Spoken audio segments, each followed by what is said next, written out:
3 март 1878 година отбелязва възкресението на един народ, който близо 500 години беше без своя политическа и духовна свобода. Народ, чиято висока самобитна, духовна и материална култура бе подложена на унищожение. За нас, българите, тя е въплъщение на едно начало. На този ден бе направена онази първа политическа крачка, заради която дадоха живота си хиляди верни синове и дъщери на България. Този ден показа на българите, че жертвите от Априлското въстание не бяха напразни, че 15 000 доброволци, които загинаха, сражавайки се в Руско-турската освободителна война, не дадоха живота си напразно. През 1396 година България пада под османска власт. Това е тежък период за българският народ. Българите са подложени на унищожение и унижение. Първи народни закрилници стават хайдутите. През 1862 година Раковски организира в Белград първи български въоръжен легион и съставя план за организиране на въоръжената борба.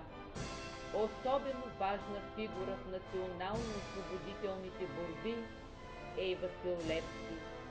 Той самият е участник в легията на Раковски. По-късно създава революционни комитети из цялата страна.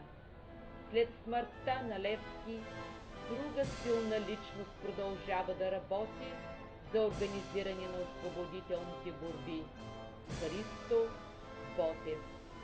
През 1876 година в Копривщица избухва Априлското въстание. Някои от организаторите на Априлското въстание са Георги Бенковски, Панайот Волов, Стефан Стамболов, Тодор Каблешков. Райна княгиня ушива знамето. Априлското въстание е жестоко потушено. Загиват хиляди мъже, жени и деца. Това потресаващо събитие силно впечатлява европейските държави. През 1877 година руският император Александър II обявява война на Турция. По-късно е наречен от българският народ цар-освободител. Командири на освободителната война са генерал Дурко, генерал Скобелев, генерал Столетов, генерал Николаев, генерал Топлебен. На 25 юни 1877 година генерал Драгомиров започва десанта.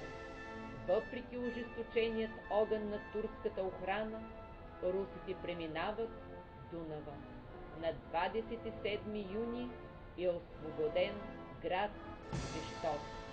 На 1 и 2 август 1877 година при Стара и Нова Загора се водят тежки боеве, далеч превъзхождащият по численост противник. В отбраната на Стара Загора особено се отличават българските опълченци. От 21 до 25 август 1877 година на Шипка се водят тежки боеве.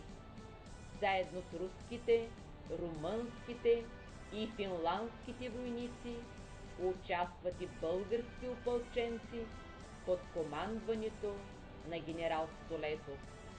За тях жителите на град Самара ушиват и подаряват самарското знаме.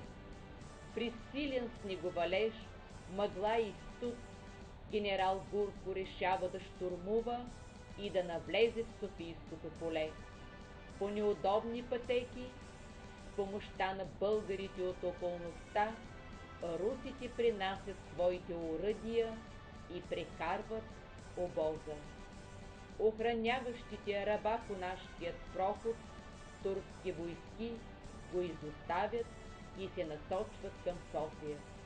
Но те са посрещнати от руски отряди, разбити и изтласкани на изток. Пътят към София е открит. На 4 януари градът е освободен. На 20 януари обединените руски войски достигат Одрин и го превземат. Руско-турската война върви към своя завършек. Изправена пред пълна катастрофа, Османската империя се предава. На 3 март 1878 година край град Сан Стефано е подписан мирният договор. От руска страна са граф Игнатиев и Нелидов, а от турска страна Сафет Паша и Садолах бей. Тогава някои европейски вестници писали, че на Балканският полуостров е създадена нова държава. Не, държавата не била нова, това било нейното възкръсване. Всеки народ има своите върхове. За българите това е Шипка. Малко са музеите в света, които са разположени на мястото на самите бойни действия. Шипка е един от тях. Там се намират Орлово гнездо, Стоманената батарея, Братската могила. На централният вход е изобразен лъв, а на другите 3 страни са изписани имената на бойните полета Шипка, Шейново, Стара Загора. Паметникът «Панорама на Плевенската епопея» описва тези събития. Храм паметника Рождество Христово край град Шипка се намират 17 каменни саркофага, тленните останки на загиналите, огромните камбани, 17 на брой, най-голямата от които тежи 12 тона, са отлети от събраните в района гилотини. Честит празник 3 март! Велика дата, която ни донесе свободата!